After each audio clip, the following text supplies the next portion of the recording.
Welcome to the Minimalist CEO Podcast with Nate Lindquist. Nate created the Minimalist CEO method to help business owners redefine and grow their businesses by finding new demand in places they never thought to look, where there's no competition. By following his opposite thinking strategy, Nate's coaching clients have grown their business up to 40% in just 2 months and created tens of millions of dollars in revenue. Nate himself has launched more than 140 businesses. On the show, Nate interviews successful business owners and experts who share the secrets you can use to have a better business and a better life. Hey everyone, Nate Lindquist here with another episode of the Minimalist CEO Podcast, and I'm here with a great guest. He's a young guy, and you're going to meet Matt DiBara here in a second. He's the CEO of DiBara Masonry out in Los Angeles. He's got this amazing century legacy. And Matt, welcome to the show. I'm Nate Lindquist. I'm Matt DiBara. Thank you, Nate, for having me. Yeah, man, good to have you on here. So I'm looking at some of your stats here. I know people heard a little bit about your bio. You started in masonry, learning to mix your first bag of concrete at 9 years old. Did you really mix concrete at 9 years old? I did. It's actually a funny story. I had too much energy as a kid, and my dad wanted to take me to work, and my mom said I was too young. And so I was running around in the house. I was stirring up trouble with the kids in the neighborhood. And so finally my mom said, you know what, take him. He's got too much energy. Do something with him. And my dad took me on a job site, and the bag of concrete was 94 pounds. And I weighed about 80. And so I remember I walked over and he's like, here's your job. And I was like, I can't lift that. And he says, I know. And he handed me a razor blade and he cut it open. He said, 4 shovels is a half a bag. He said, 8 is a full bag. He's like, here you go. And that was my first day of work. Wow. And since then, now this is a legacy business. And since then, we talked a little bit before the podcast started, and I've spent some time looking into what you've been doing. You've really been passionate and learning about the building blocks of this masonry business that's been in your family you're the 4th generation, is that right? Yes. Yep. And you also have a passion for personal development and for connecting what you do in business to helping other people. And really, I think in a lot of ways from what I'm hearing from you is you're passionate about creating a clearinghouse in your business and for your relationships to help people get where they want to go. And they're doing it in your business as well. So if you could just kind of tell me a little bit about, you say you're 28 years old. Yep. And you're in the masonry business. You've got this huge responsibility of grabbing the reins. Tell me a little bit about yourself and how you got into this business and where these passions come from, man. Well, as a kid, I always looked up to my dad, and my dad was a contractor. He had the masonry company. Then he was also a police officer at night. And, he worked really hard. My family's from Italy. Italian immigrants that came over here, and I learned 2 things. I learned working hard, and I learned to take pride in what you do. I think those are 2 keystone pillars that define me as a person. Third one would be treat everybody like they're your neighbor. A little bit of a tangent, but I think it's important. When my great-grandfathers came from Italy to America, so my grandmother's father and my grandfather's father, they each bought plots of land. They dug holes for the basements, built the walls, put the first floor on, and lived in the basement as they built the rest of the house. And the masonry company was never supposed to be a thing here in America. It was what they knew, and they helped their neighbors, is how it all started. And so there was this belief and philosophy that, treat clients and customers like they're your neighbor. And that's because, you'd see their kids in school and at the grocery store, and if you did bad work and you had to look at it every day and it was falling apart, it was a problem. And so I think, that's a huge, huge part of what I know. Wow. So as you're sharing this with me, it's, you're talking about accountability and caring about your neighbors. And I think if my experience has served me in anything, it's like there's this unconscious awareness of how did you do for that person who you helped. But you're talking about there's masonry work at your neighbor's house that you can see out your window. Did you care for him? Did you take care of him? So, 102 years in business, a work ethic and a commitment to helping neighbors. and now it's been passed down to you. So you're running the masonry business. You're out in Los Angeles. Can you share some of what those experiences have been as you've grabbed the reins to really honor that legacy over 100 years? Yeah. It's I love my dad. He's great, but he has a lot of the old school ways of doing things, and so I think the hardest one of the hardest things for me was to really trust my gut. I wanted to grow the company. I wanted to do more different types of work. I wanted to take a lot of what the my family had done and build upon it, but also to add in certain things. I wanted to grow the company. I wanted more people to be a part of it. I wanted to offer, really great wages. I had this vision of a company. So I had what was, my father had started and my grandfather and great grandfather, and I had where I wanted to go. And so it was a big leap of faith to really break a lot of the older traditional norms that we had, regarding hiring more crews and placing accountability on people, because a lot of who we had involved in the company was family. And when you're working with family, you get a certain level of pride and care and trust. Bringing in new people can be a little bit scary. And so, that was a big piece of it, was the growth and the expansion and venturing out that I brought in, but that I really had to trust my gut, because my dad wasn't necessarily, it wasn't a fun, easy, simple conversation to have. So you talk about, old school values and changing some of the old methods and ways of doing things. But it would seem to me that like old ways may have a series of strengths. So I'd just be curious, what were some of the old ways specifically that you had to change, and how did you change them? Yeah, I think one of the big ones, I remember was I had to unlearn a lot of things. Let's put it that way. My dad would say things like, nobody's going to work as hard as those in the family, and certain limiting beliefs, if you will, that stemmed from a really good place. It was always wanting to over deliver for the clients. It was wanting to do the best that we could, but a little bit of a fear of what bringing new people in and trying new services would do. And it all stemmed from wanting to over deliver, trying a new service, using new materials. It was, what if we don't do a great job? Or what if we, what if we don't meet a timeline we promised? Whereas I was more willing to really embark on that journey because I saw what it would do for the company and the brand years down the line. And I want this to be something that, we grow, but also that, my kids can benefit from and will enjoy eventually. I don't have any now, but I'm thinking, 5-6 moves down the board. Yeah, no, that makes sense. So if I'm looking at your young guy, you've taken over the business. I'd love to see, one thing I talk about Minimalist CEO and in the clients who I mentor at Minimalist CEO and Inspire Inc. is when you're working in a company, you've got to work on your gifts. You've got to do the thing that's your thing. So in a role of CEO, if you could, you jumped in, you were doing masonry. Is that correct? When you started? Oh yeah. And you did that for a number of years.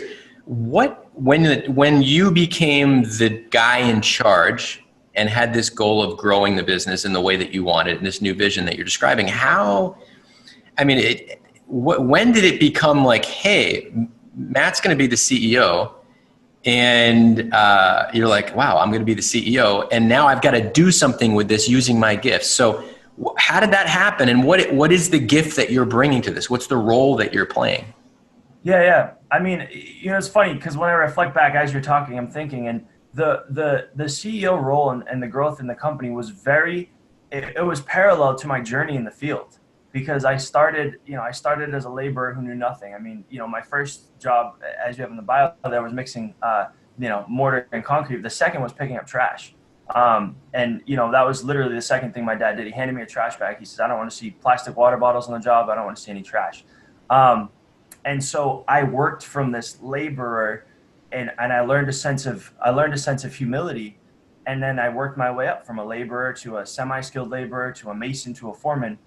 And the parallels there are that you have to relearn everything at a new level. So it was like I became a great laborer and I'm showing up to work and it's easy. And then it's like, great, now you're a mason. I'm like, I don't know any of this.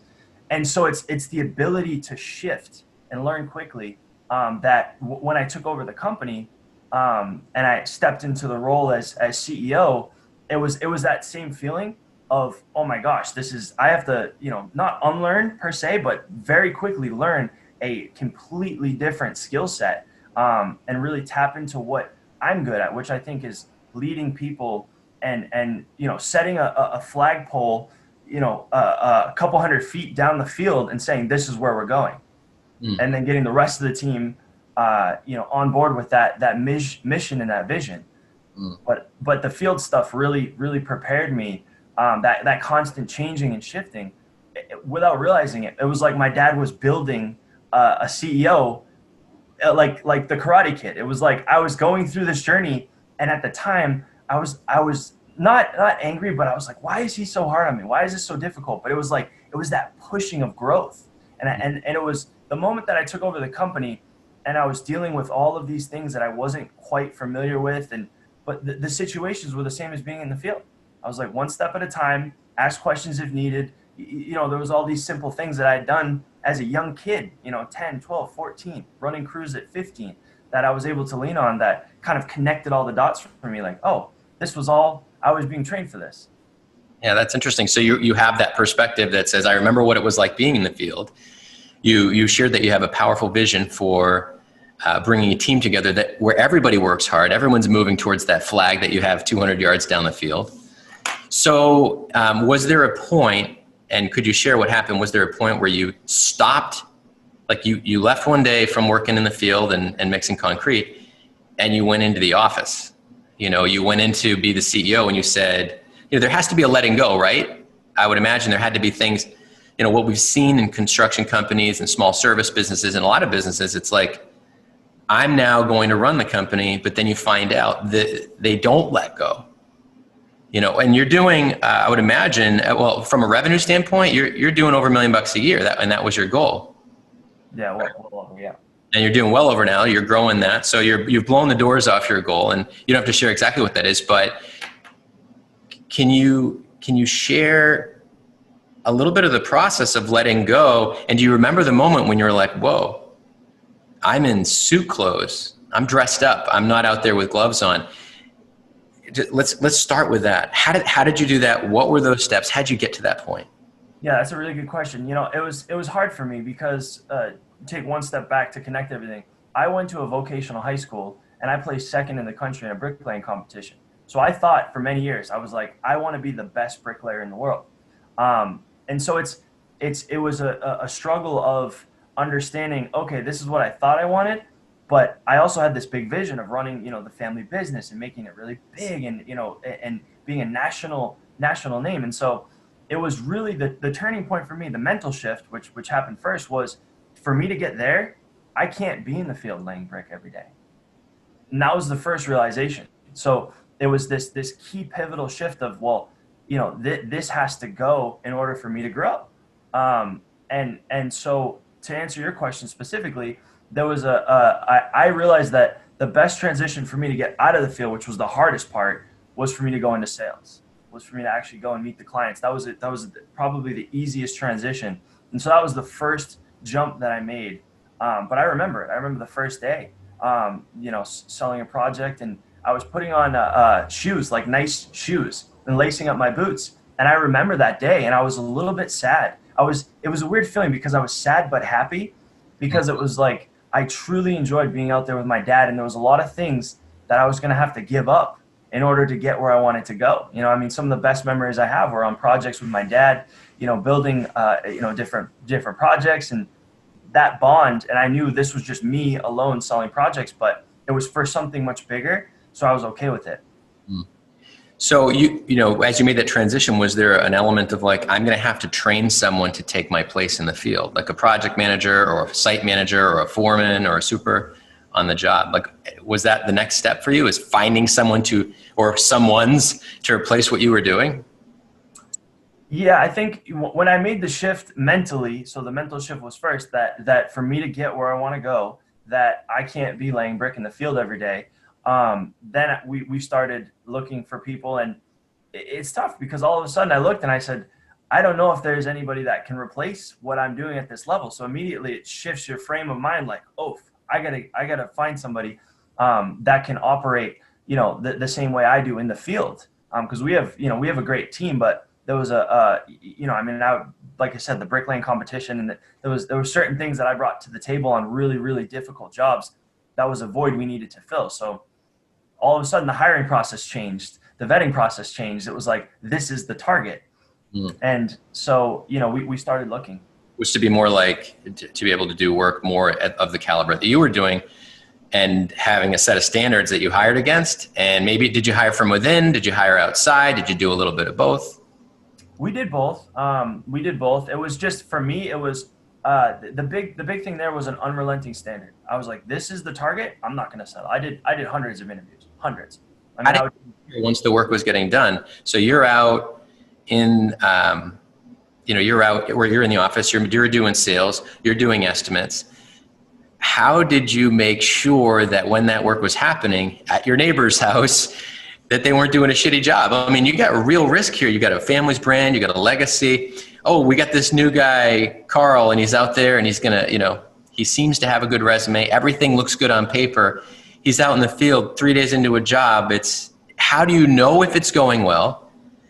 And then how do you scale that? You've replaced one person, maybe two people. How do you scale that to make sure it keeps going well? Yeah, I mean, we had a really good team. So it was about replacing me, and I was always the one who got the really, really hard projects, right? So it was like 80% of our work could be filled, but it was that 20%, and that was really the DiBara difference. We would take on projects that people couldn't figure out, didn't know how to do, historical restoration. Things that just the clients would be like, we can't even get anybody to bid this thing, and I'm like, we'll do it. To be able to figure out how to do it right. Exactly. Okay. Yeah, and so we would. So I had a good team, and it was a lot of interviews.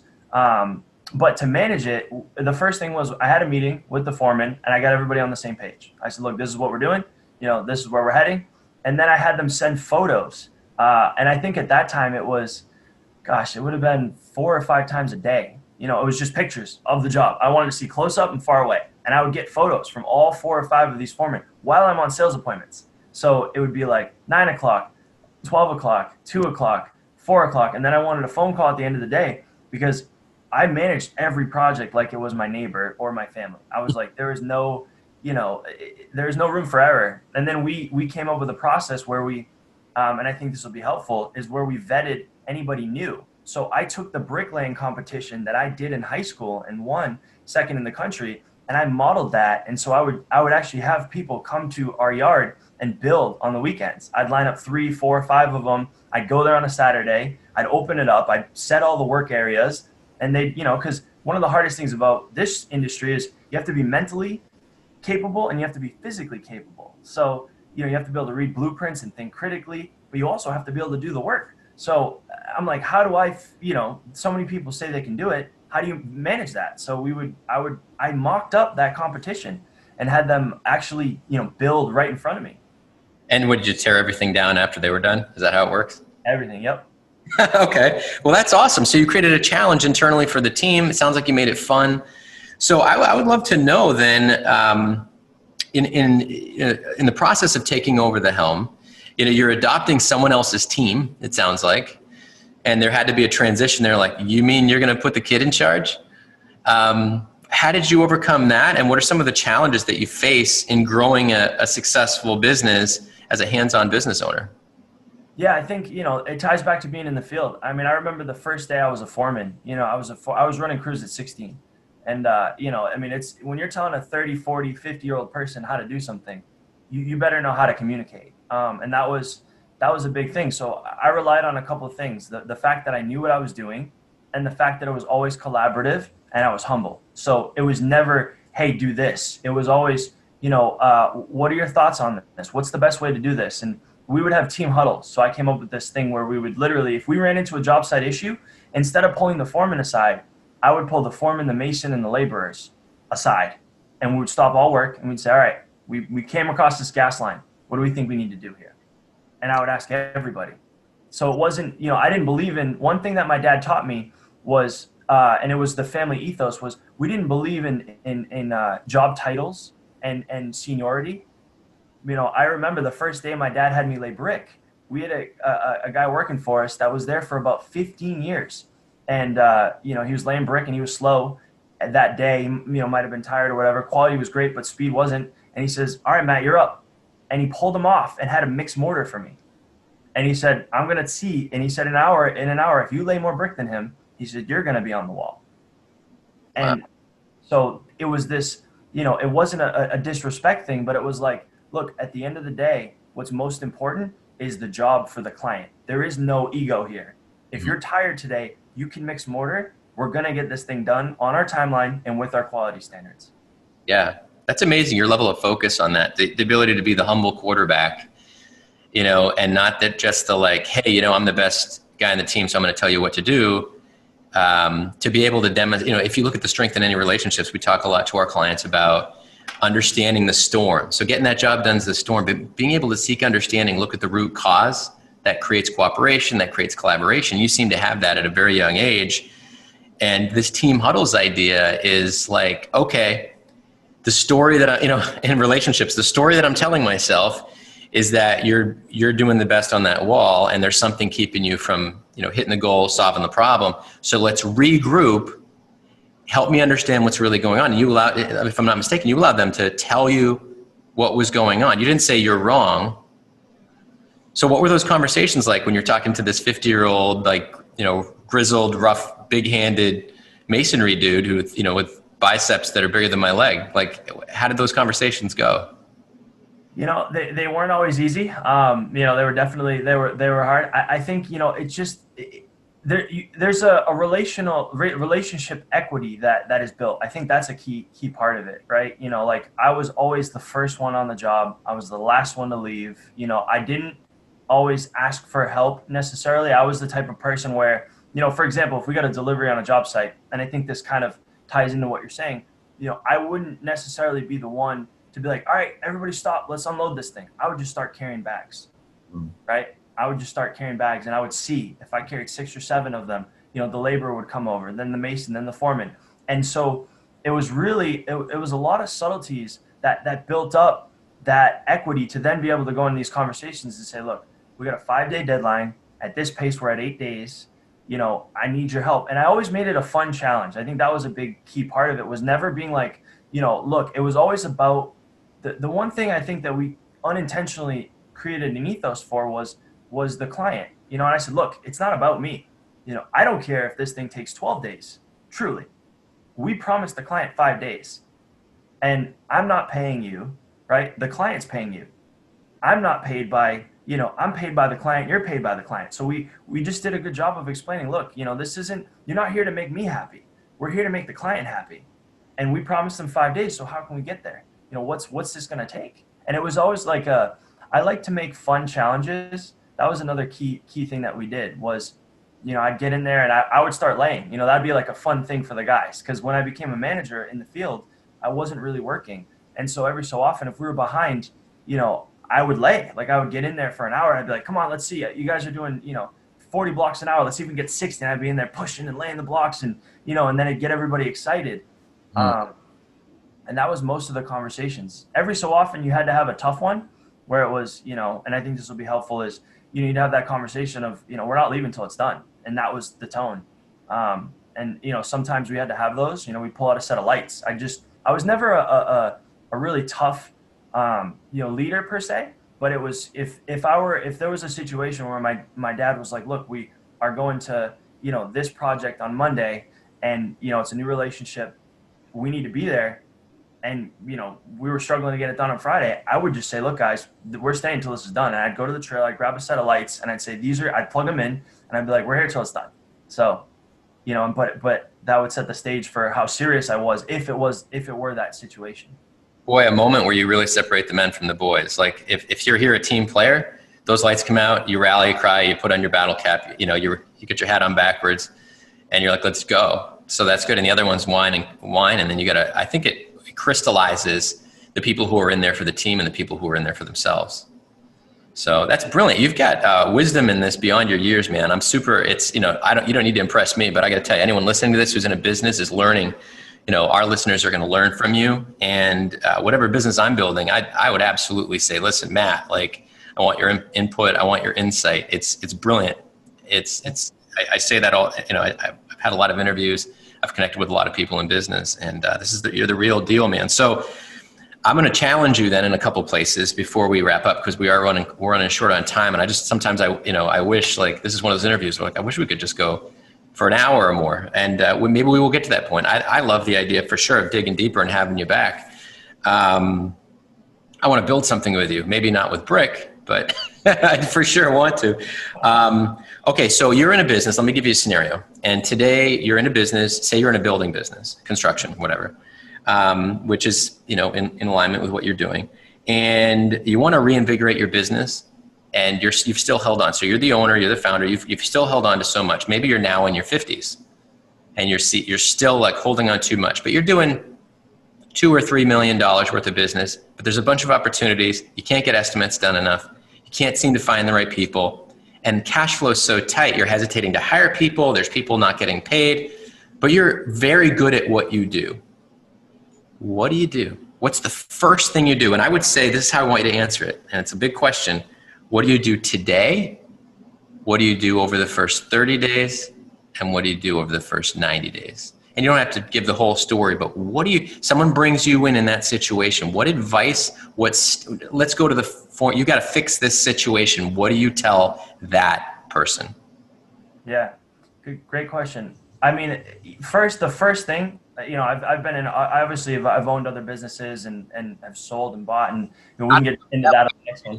Because it's like you're 20, you say obviously you've owned other businesses.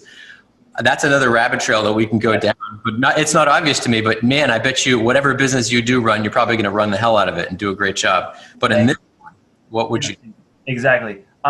In this one in particular, I would say the first thing is commitment, right? Because I think effort and tenacity follows commitment. When I became really serious about growing the family business, when I became serious about, becoming a bricklayer, when my commitment, the first thing is setting the flagpole on the ground and saying, I am wholly committed to doing this, because there's going to be trials, there's going to be tribulations, you're going to be exhausted. I mean, there's all these things that in my experience, at least I can speak for me, will come up. So it's reinforcing that commitment, right? And really nailing that down. Then the second thing I would do, you said 1 day, 30 days, 90 days. I know that every day I have to do what's in front of me. So the only way I would know how to address this is to say, okay, I can't quit my job. I can't stop doing what I'm doing, right? I've created where I'm at. So I have to now do the 8 hours of things that I've already assigned, right? Or I'm already doing, because a business doesn't change overnight. Your mind can, your mental place can shift. You can have the mindset of a CEO, but your physical, I mean, I was a foreman, a really great foreman when I had that mental shift. So you make the commitment, follow through comes with commitment. And then the second piece of that is doing what you have to do every day, not trying to throw that away because it's unrealistic in some cases, right? And then investing for me, what I did was I invested time at night. So the first day, create a plan. I'm building on a plan and saying, okay, how do I get from where I am to where I need to be? And I'm a logical guy. I'm not I didn't have business school education. I didn't have, I went to school for construction management. So business for me was always just a logical thing. It was, okay, I'm here. This is where I want to go. That's the first thing. Anybody can do that, right? Where do I want to go? Then breaking that down and saying, all right, well, what does that look like? What are some of the things that I would need? So day 1 through probably day 4, I'm planning and refining the plan. And then the first 30 days, I have to reinvest time. I have to create more time, which is created through the commitment. So I've got my commitment. Now I'm willing to invest more time, right? So I have to use maybe a few hours at night that I'd be relaxing to maybe read up on something that I'm not familiar with, or take a course, or work with a mentor, or join a mastermind. But I need to do something that's going to move me forward, because potentially who I was is not going to get me to who I want to be. Mm-hmm. So you're talking about that becoming. Exactly. Yeah. People, if there's an obstacle and it's in alignment with what you're saying, it's kind of like the butterfly. The idea is like, you don't necessarily navigate a trail around the mountain. You say, who would you have to become to no longer have that mountain in the way?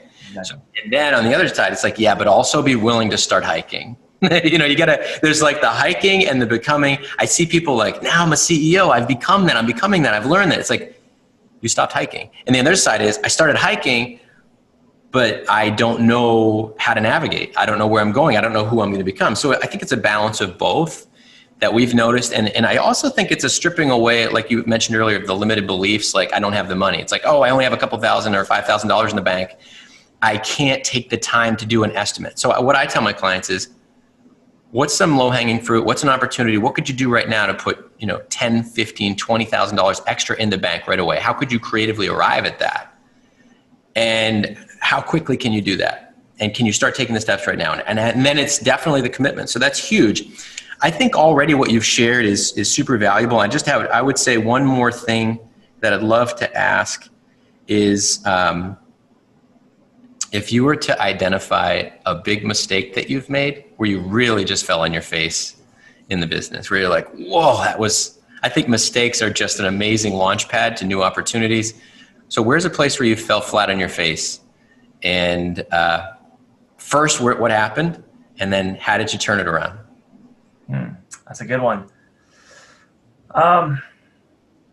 There's been a few. I call it earning your stripes. So yeah. How'd you earn your stripes? There's been a few. Yeah, I think one of the,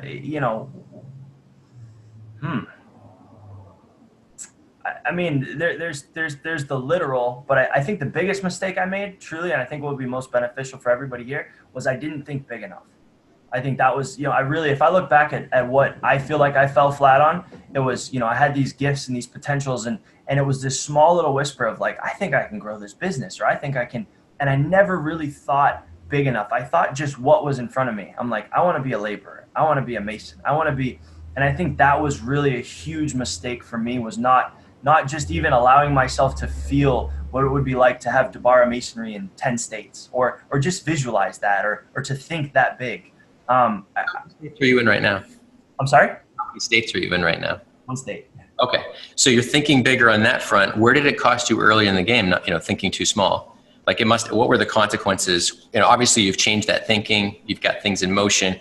You're running a business that's blown past the $1 million mark. So what did it cost you to think small? So many things. I think, it was missed opportunities. It was, I had a chance to be on a TV show for, contracting essentially. I was doing a quote, and I didn't even want to sign the waiver. I'm like, we're the small business. I was worried about the brand, but I think ultimately I wasn't thinking about the bigger picture. Just so many missed opportunities. Opportunity because was it like fear of success, fear of telling your story, fear of the brand? I think all of it. I think it was just, I thought very small. It was this small family business at the very beginning, and it was just I was very scared to lose what we had built, more so than thinking about growing. And I could go on and on about all the opportunities we had. Just to do bigger projects, millions of dollars in bigger projects, we wouldn't do them. We would it was a certain threshold, and a client would come out and say, hey, I have a commercial property? Oh no, we don't do these big commercial jobs. Like, we just didn't think. We didn't want to grow. We wanted to be experts at this one thing, and didn't want to make the uncomfortable transition into mastering something bigger.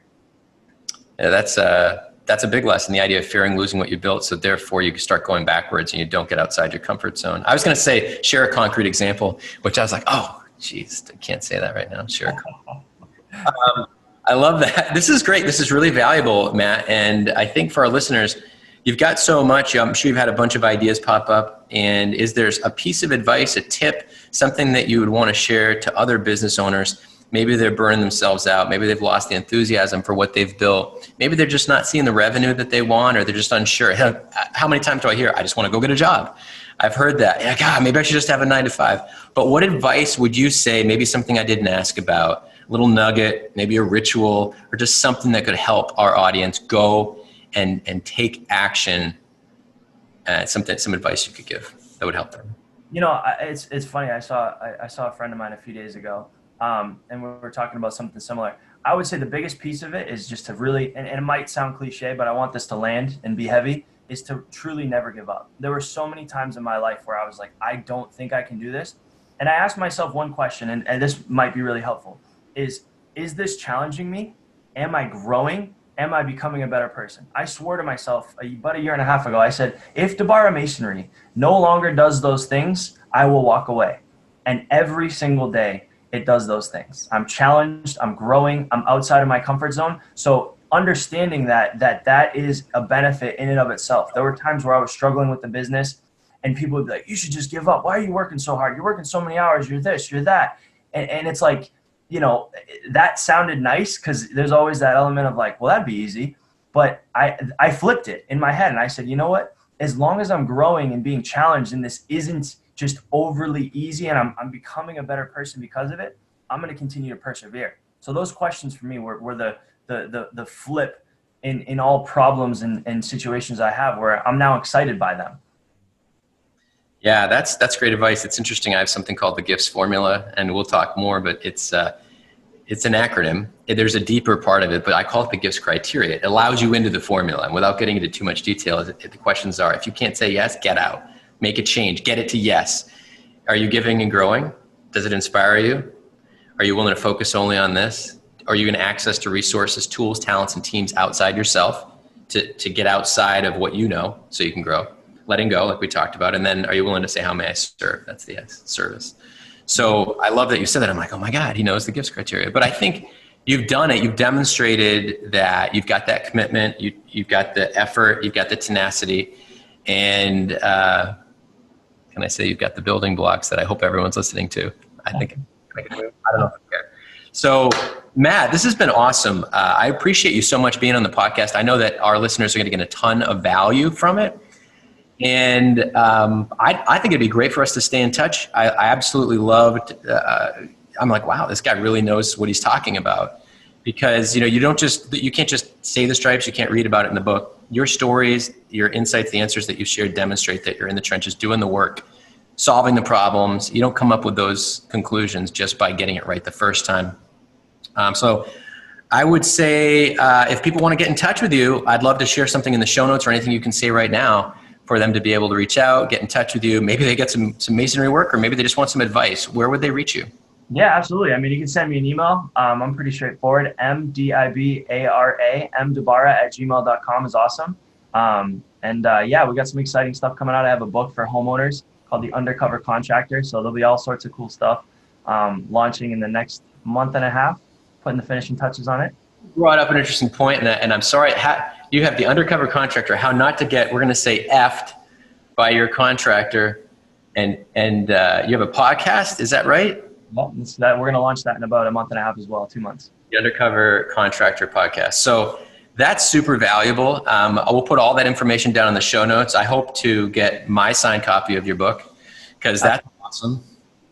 So thanks for being on the podcast, man. Matt, it's been great. Thank you very much for being here. Thank you so much, Nate. All right, awesome. I'm Nate Lindquist with the Minimalist CEO Podcast. Thanks to everyone who's joined us, who's downloaded. Absolutely read the show notes. Send us questions, help@theminimalistceo.com.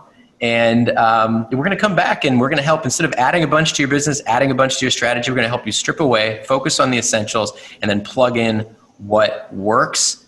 Because when you share your gifts, you do the thing that is your gift, that is your quest, and then you find other people. It's not about asking how to do it. Huge overwhelm and waiting. It's about asking who can help out. WHO. Awesome. Thanks again, Matt. Talk to you soon, and see you in the next episode. Thank you, Nate.